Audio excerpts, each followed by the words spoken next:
अस्सलाम वालेकुम वरहमतुल्लाहि वबरकातुहू। स्टूडेंट हम देख रहे हैं ऑपरेशनल रिसर्च। ऑपरेशनल रिसर्च में हमारा ये लेक्चर नंबर 8 है।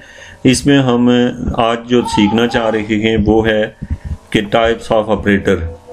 अब मैं आपको ये बताऊंगा कि ऑपरेटर जो होते हैं कितनी टाइप्स के होते हैं। अब टॉपिक है हमारा, मैं इसको हाईलाइट कर लूँ थोड़ा सा। ये जो है टाइप ऑफ ऑपरेटर, तो आपसे सवाल पूछा गया ऑपरेटर की कितनी टाइप्स हैं अकॉर्डिंग टू C++ के लिहाज से कितनी टाइप्स हैं। तो आपने कहा कि ऑपरेटर तो जैसे लॉजिकल ऑपरेटर होते हैं, अब रिलेशनल ऑपरेटर होते हैं, ये ऑपरेटर्स इस तरह के होते हैं। अब मेरा ये सवाल नहीं है, लॉजिकल ऑपरेटर जैसे एंड आर नॉट इस तरह के, और रिलेशनल ऑपरेटर जो दो चीज़ों को आपस में जोड़ते हैं, रिलेशन करते हैं, इस तरह के कुछ ऑपरेटर। लेकिन स्टूडेंट हम कुछ एक डिफरेंट क्राइटेरिया से पढ़ने लगे हैं। यानी कि आपसे पूछा जाए तो आपने कहा कि mainly 3 data types which are dividing use criteria. हमने 3 यानी कि ऑपरेटर को डेटा टाइप के लिहाज से 3 हिस्सों में डिवाइड किया। ये डेटा टाइप के लिहाज से हैं स्टूडेंट। तो ऑपरेटर को we can divide operator into different group depending upon the number of operand applicable with the operator. मैं इस लाइन का मतलब आपको ये समझा दूं कि देखें, आपके पास है कि आपका जो एक ऑपरेटर है तो वो कितने ऑपरेंड के ऊपर यूज़ हो रहा है, यानी कितनी चीज़ों पे। जैसे मैं लिखता हूँ 2-3, जब मैं 2-3 लिखता हूँ तो आपको पता है कि ये दो ऑपरेंड पे यूज़ हुआ है, यानी एक 2 और एक 3 पे प्लस सिंबल। तो ये जो है ये प्लस एक ऑपरेटर है जो दो के ऊपर 2 ऑपरेंड पे यूज हुआ है। अब जैसे आप देखते हैं √3, तो ये भी एक भी एक ऑपरेटर है, लेकिन ये सिर्फ एक ऑपरेंड पे यूज हुआ है। अब स्टूडेंट हम पढ़ रहे हैं types of operator with respect to, हम किसके लिहाज से पढ़ रहे हैं, number, depending upon the number of operand के लिहाज से। अब एक होता है यूनिटी ऑपरेटर। यूनिटी ऑपरेटर की यहाँ पे हमें ये एग्जांपल दी हुई है कि आप अगर लिखते हैं जैसे x++, तो पता है इसका मतलब होता है कि आपने जो x डिफाइन किया होगा उसमें एक ऐड करता जाएगा, यानी कि इसको हम यूनिटी ऑपरेटर कहते हैं। इस तरह y मतलब ये कि y में जो वैल्यू है उसको वो उसमें से एक माइनस करता जाएगा। मतलब अगर y आपने 6 लिया हुआ है तो अगले स्टेप में वो 5 लेगा, उससे अगले में 4 लेगा, इस तरह।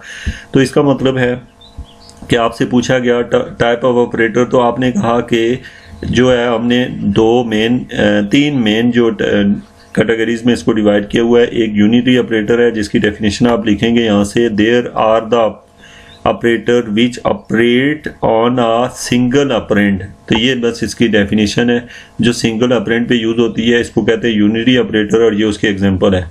अब स्टूडेंट नीचे देखें तो आपके पास ऑपरेटर नंबर, दूसरी टाइप का ऑपरेटर जिसको हम कहते हैं बाइनरी। बाइनरी का मतलब होता है 2 के ऊपर इस्तेमाल होने वाला।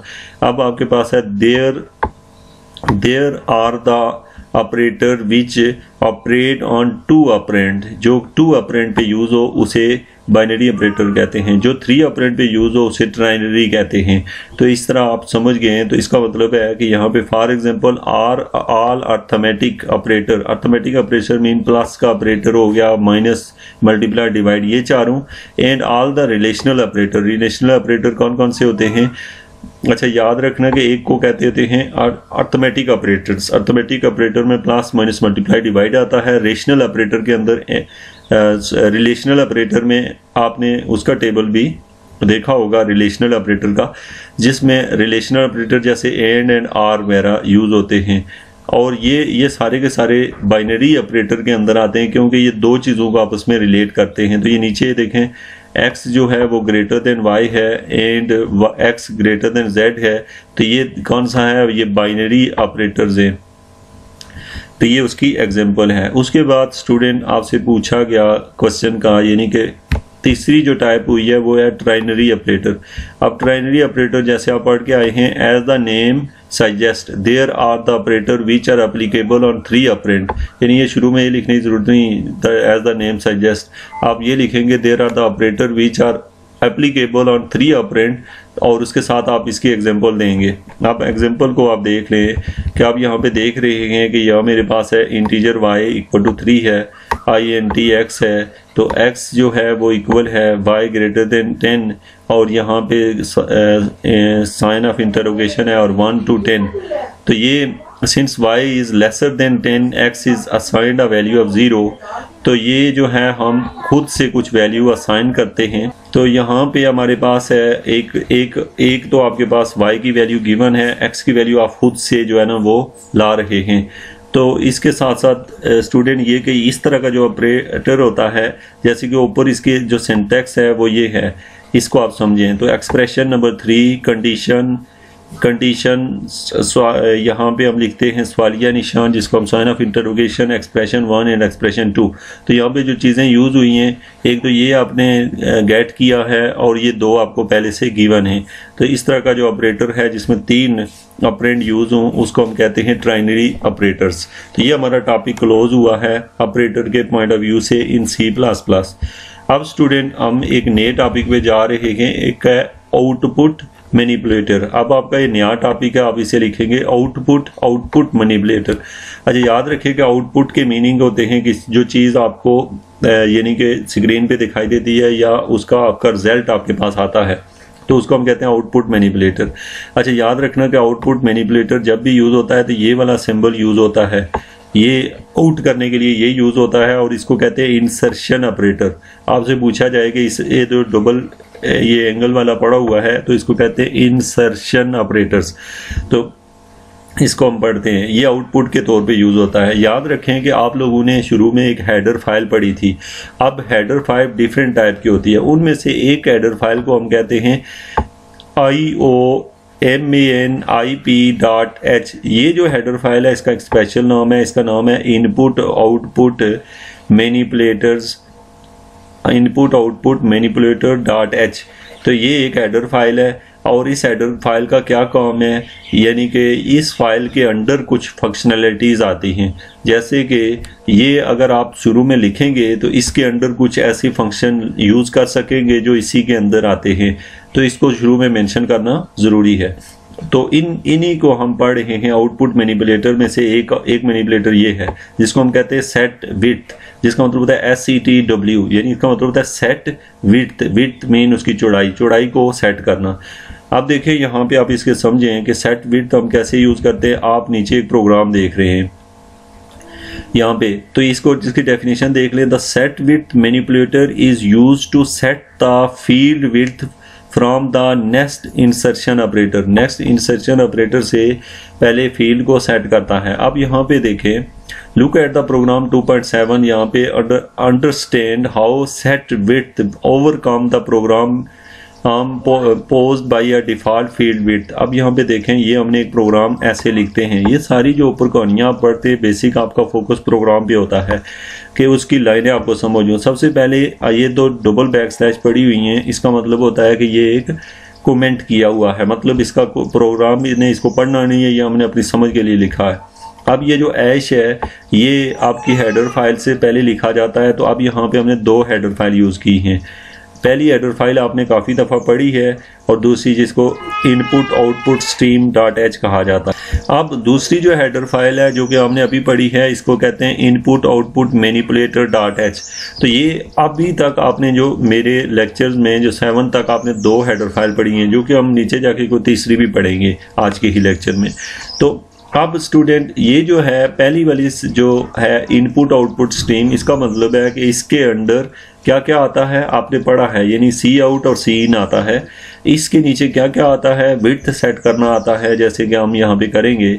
अब यहाँ पे हमने कमेंट किया है, मेन फंक्शन लिखने जा रहे हैं, मतलब इसका ये कमेंट किया है अपनी समझ के लिए।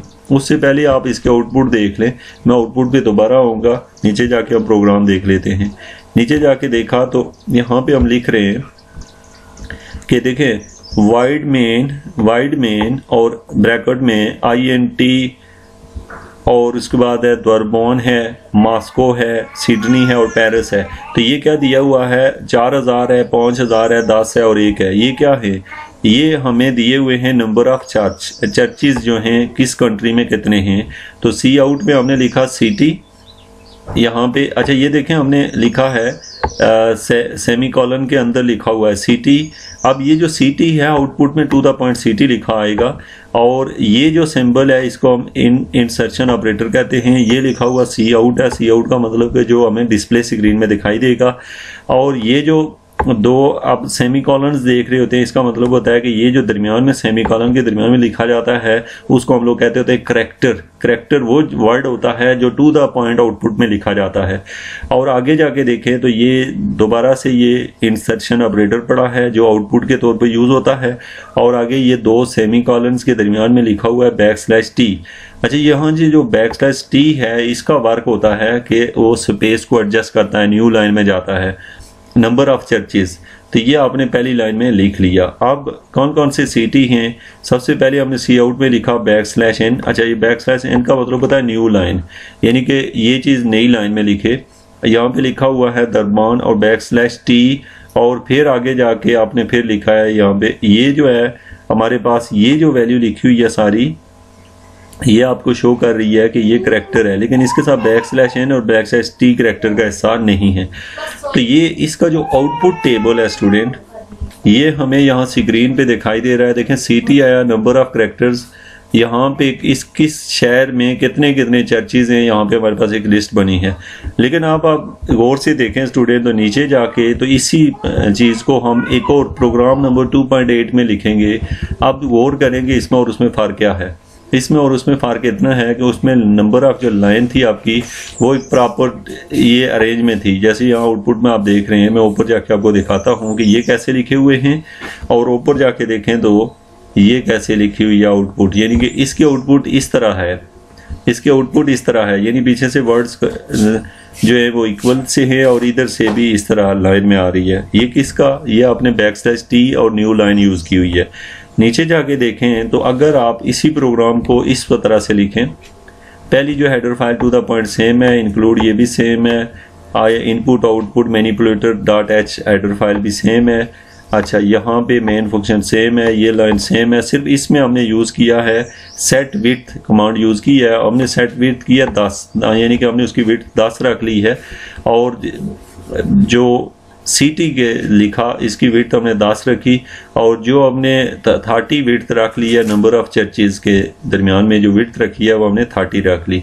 इसी तरीके से बाकियों में हमने विड्थ सेट्स की है, लेकिन इसमें और उस प्रोग्राम में जस्ट आपको एक नई चीज़ दिखाई देगी कि यहाँ पे एक खास विड्थ जो है वो एडजस्ट है। तो अब स्टूडेंट, आपका अगर इसके रिलेटेड कोई क्वेश्चन है तो आप मुझसे पूछिएगा। अब इसके साथ साथ याद रखना है कि जो हेडर फाइल है वो आप अभी तक 2 हेडर फाइल आपने देखी हैं। नीचे जाके देखें तो अभी तक मैनिपुलेटर खत्म नहीं हुए, उनमें एक और है हमारे पास एंड लाइन। ये वाला वर्ड हम लिखते हैं जहाँ पे ENDL, इसका मतलब होता है ये भी इनपुट आउटपुट मैनिपुलेटर.h के नीचे लिखा जाता है। अच्छा, अब इसका मतलब क्या होता है नीचे लिखने का मतलब, अगर आपने शुरू में ये हेडर फाइल नहीं रखी और बीच में ये चीज़ें रखते हैं तो वो फिर प्रोग्राम इसको पढ़ नहीं सकता, इसलिए ये शुरू में लिखा जाती हैं। यानी कि जो हेडर फाइल है, जो जिस हेडर फाइल के अंदर जो फंक्शंस मौजूद होते हैं उस हेडर फाइल को ऊपर पहले डिफाइन कर लिया जाता है। अब देखें एंड लाइन का बेसिक पर्पज़ क्या होता है, लाइन को ख़त्म करना। और इसके बाद जो है हम conio.h, जिसको हम ये जो है कंसोल इनपुट आउटपुट को जो है नेक्स्ट लेक्चर में हम डिस्कस करेंगे। इससे पहले कि आपने इन चीज़ों को नोट करना है और इसकी यानी कि ऑपरेटर्स को नोट करना है और मैनिपुलेटर के बारे में आपने पढ़ा है, इसको नोट कीजिएगा। Thank you very much.